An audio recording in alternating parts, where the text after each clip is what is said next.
अध्याय 18 परीक्षित राजा ने ब्राह्मणनो शाप। सूत उवाच।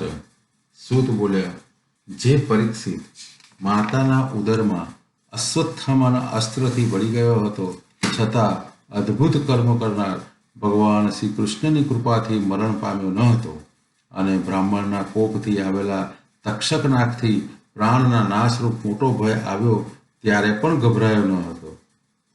જેણે પોતાનું અંતઃકરણ શ્રી ભગવાનમાં જ અર્પણ કર્યું હતું એવા તે રાજાએ સર્વ સંગનો ત્યાગ કરી શ્રી ભગવાનનું તત્વ જાણી સુખદેવજીના શિષ્ય થઈ ગંગા કિનારે પોતાનું શરીર છોડ્યું હતું। અને એ કંઈ આશ્ચર્ય નથી કે પવિત્ર યશવાળા ભગવાન શ્રી કૃષ્ણની જ જેઓ વાર્તા કરે છે અને તેમના કથારૂપ અમૃતને જ જેઓ સેવે છે તેમને અંતકાળે પણ શ્રી ભગવાનના જ ચરણ કમળનું સ્મરણ કરતા મોહ ન જ થાય। મહાન ચક્રવર્તી અભિમન્યુ પુત્ર રાજા પરીક્ષિત જ્યાં સુધી આ પૃથ્વી ઉપર રાજ્ય કરતો હતો ત્યાં સુધી કલિયુગ સર્વ સ્થળે જો કે બેઠો હતો તો પણ પ્રભાવ પ્રગટ કરવા સમર્થ થયો ન હતો। ભગવાન શ્રી કૃષ્ણે જે દિવસ અને જે ક્ષણે પૃથ્વીનો ત્યાગ કર્યો હતો તે જ સમયે અધર્મનું કારણ આ કલિયુગ પૃથ્વી પર બેઠો હતો। સમ્રાટ રાજા પરીક્ષિત ભ્રમણની પેઠે સાર વસ્તુ કરનાર હતો, તેથી તેણે કલિયુગનો દ્વેષ કર્યો ન હતો, કેમ કે કલિયુગમાં પુણ્ય કર્મો તરત જ ફળદાયી થાય છે, ત્યારે કરેલા પાપો તરત ફળ આપતા નથી। વળી આ કલિયુગ અજ્ઞાનીઓ પ્રમાદીઓ સામે સૂરો છે, પણ જ્ઞાની પુરુષોથી તે ભયભીત રહે છે। આ રીતે જે પ્રમાદી પુરુષો તરફ અપ્રમાદી વરુની પેઠે વર્તે છે તે કલિયુગથી શું થવાનું છે? એ બ્રાહ્મણો, તમે મને જે પૂછ્યું હતું તે આ પવિત્ર અને શ્રી ભગવાનની કથા સાથે સંબંધવાળું પરીક્ષિત રાજાનું આખ્યાન મેં તમને કહ્યું। અભ્યુદય અને કલ્યાણ ઈચ્છતા પુરુષોએ કીર્તન કરવા યોગ્ય શ્રેષ્ઠ કર્મવાળા શ્રી ભગવાનના ગુણો તથા કર્મોમાં વર્ણનવાળી કથાઓને સારી રીતે સેવવી જોઈએ। ઋષિઓ બોલ્યા, હે સૂત, તમે ઘણા વર્ષો સુધી જીવો, કારણ કે હે સૌમ્ય, આ સંસારના મરણશીલ મનુષ્યો માટે અમૃતરૂપ ભગવાનનો નિર્મળ યશ આપ અમને સંભળાવો છો। આ યજ્ઞ કર્મ વિશ્વાસપાત્ર નથી તેમ હમણાં તો અમારા શરીર ધુમાડાથી ભૂખરવર્ણા થયા છે, એવા અમને શ્રી કૃષ્ણના ચરણ કમળનો મધુર રસ તમે પીવડાવો છો। અમે ભગવાનના ભક્તના અતિ અલ્પ સત્સંગની સાથે પણ સ્વર્ગ કે મોક્ષની તુલના કરતા નથી, તો મનુષ્યોના રાજ્ય વગેરેની તો તુલના કેમ જ કરીએ? જે ભગવાન ભક્તજનોના પરમ આશ્રય અને પ્રાકૃત ગુણોથી રહિત છે અને શંકર તથા બ્રહ્મા વગેરે યોગેશ્વર પણ જેમના કલ્યાણકારક ગુણોને અંત પામ્યા નથી, તે ભગવાનની કથામાં કયો રસક્ય પુરુષ તૃપ્ત થાય? હે વિદ્વાન સૂત, અમારામાં તમે મુખ્યત્વે શ્રી ભગવાનને જ સેવનાર છો, તો ભક્તોની પરમ આશ્રયરૂપ શ્રી હરિનું ઉદાર અને વિશુદ્ધ ચરિત્ર અમે સાંભળવા ઈચ્છીએ છીએ, તે અમને કહો।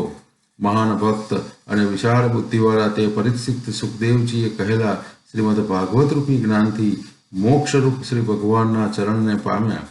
પરીક્ષિતને કહેવામાં આવેલું કે શ્રીમદ ભાગવત પુરાણ પરમચિત્ત શોધક, પ્રકટ અર્થવાળું, અતિ અદ્ભુત યોગને પ્રતિપાદન કરનારું, શ્રી ભગવાનના ચરિત્રોથી યુક્ત અને ભગવાનના ભક્તોને પ્રિય છે, માટે તે અમને કહો। સૂત બોલ્યા, આવો આશ્ચર્ય છે કે અમે પ્રતિલોમ જન્મ્યા છીએ, છતાં વૃદ્ધ પુરુષોનો અમારા તરફ આદર હોવાથી અથવા જ્ઞાનવૃદ્ધ શ્રી સુખદેવજીની સેવા કરવાથી આજે અમારો જન્મ સફળ થયો છે। ખરેખર મહાપુરુષોની સાથે લૌકિક વાતચીતનો સંબંધ પણ પોતાના નીચ કૂળપણાની માનસિક પીડા દૂર કરે છે, તો જે ભગવાન અનંત શક્તિવાળા, પોતે પણ અનંત અને મોટા ગુણવાળા હોવાથી જેમને વેદાંતો અનંત કહે છે, તે ભક્તજનોના એકમાત્ર આશ્રયરૂપ શ્રી ભગવાનનું નામ લેનાર મનુષ્યની નીચ કૂળપણાની મનોવ્યથા દૂર થાય એમાં શું કહેવાનું હોય? વળી જે ભગવાનના અધિક ગુણવાળો કે સમાન ગુણવાળો બીજો કોઈ નથી એમ જણાવવામાં આટલું જ કહેવું બસ છે કે પોતે ઈચ્છતા નથી, છતાં જેમના ચરણની રજને લક્ષ્મીદેવી પોતાની પ્રાર્થના કરનાર બ્રહ્માદિ દેવોનો પણ ત્યાગ કરી સેવ્યા કરે છે। તેમજ જે ભગવાનના ચરણના નખમાંથી નીકળેલું છતાં બ્રહ્મદેવે અર્ધ્ય તરીકે અર્પણ કરેલું ગંગાજળ શંકર સહિત જગતને પવિત્ર કરે છે, તે શ્રી મુકુંદ ભગવાન વિના વિશ્વમાં બીજો કયો ભગવાન પદનો અર્થ છે? ધીર પુરુષો તે ભગવાન વિશે પ્રેમ કરી દેહાદિમાં ધારણ કરેલા અહંતા, મમતા આદિ સંગને સત્વર તજે છે અને સર્વોત્કૃષ્ટ પરમહંસના પદને પામે છે, કે જેમાં અહિંસા અને ઉપશમ સ્વાભાવિક ધર્મ છે. તે વેદમૂર્તિ બ્રાહ્મણો, તમે મને ભગવાનના ચરિત્રો સંબંધી પ્રશ્ન કર્યો તો મારું જેટલું જ્ઞાન છે તે પ્રમાણે હું તમને કહું છું. કેમ કે પક્ષીઓ જેમ પોતાની શક્તિ પ્રમાણે આકાશમાં ઉડે છે, તેમ વિદ્વાનો પણ પોતાની બુદ્ધિ પ્રમાણે શ્રી ભગવાનની લીલા વર્ણવે છે. એક દિવસ પરીક્ષિત ધનુષ્ય લઈ વનમાં મૃગયા કરવા ગયો. ત્યાં મૃગોની પાછળ દોડતા તે થાકી ગયો અને ઘણો ભૂખ્યો ને તરસ્યો થયો. ક્યાંય પણ જળાશય ન જોતા તેણે એ આશ્રમમાં પ્રવેશ કર્યો. ત્યાં નેત્રો મીચી શાંત બેઠેલા એક મુનિને તેણે જોયા. એ મુનિ ઇન્દ્રિયો, પ્રાણ, મન તથા બુદ્ધિને રોકી સમાધિ દશામાં હતા અને તેથી ઉપરામ પામેલા તેમણે જાગ્રત, સ્વપ્ન કે સુષુપ્તિ એમ ત્રણેય અવસ્થાઓથી પરબ્રહ્મનું રૂપ ચોથું પદ પ્રાપ્ત કર્યું અને તેથી જ સર્વ વિકારોથી રહિત હતા. તે મુનિ વિખરાયેલી જટાઓથી ઢંકાયેલા હતા. રૂરું મૃગનું ચામડું તેમણે ઓઢ્યું હતું. રાજા પરીક્ષિત કે જેનું ગળું તૃષાથી સુકાતું હતું, તેણે ઉપર વર્ણવેલા ઋષિ પાસે જળ માંગ્યું. બેસવાને ઘાસનું આસન, જગ્યા, અર્ધ કે પ્રિય વચન પણ તેને મળ્યું નહીં. તેથી પોતાને અપમાન પામેલો પામી તે ક્રોધાયમાન થયો. હે સૌનક, આ રાજા બ્રાહ્મણોનો ભક્ત હતો. અગાઉ કદી પણ તેણે બ્રાહ્મણ પ્રત્યે ક્રોધ કે દ્વેષ થયો ન હતો, પણ આ વખતે તે ભૂખ અને તરસથી ખૂબ વ્યાકુળ હતો. એથી એકદમ તેનામાં ઋષિ પ્રત્યે આવેશ થઈ આવ્યો. તેણે ક્રોધથી એ બ્રહ્મર્ષિના ખભા ઉપર એક મરેલો સર્પ ધનુષ્યની અણી વડે મૂક્યો અને પછી ત્યાંથી નીકળી નગરમાં આવ્યો. સર્પ મૂકવામાં તેનો અભિપ્રાય એ હતો કે આ ઋષિ શું ખરેખર સર્વ ઇન્દ્રિયોને આકર્ષી સમાધિ દશામાં નેત્રો મીચીને બેઠા છે, કે પછી નીચ ક્ષત્રિયોના આવવા જવાથી શું છે, આવી અવજ્ઞાથી ખોટી સમાધિ લગાવી બેઠા છે. આવી જિજ્ઞાસાથી તેણે સર્પ મૂક્યો હતો. આ વખતે સમિક ઋષિનો શૃંગી નામનો અત્યંત તેજસ્વી પુત્ર બાળકોની સાથે ત્યાં રમતો હતો. તે રાજા પરીક્ષિતને પોતાના પિતાને આ રીતે દુઃખ કર્યું એ સાંભળી એ પ્રમાણે કહેવા લાગ્યો.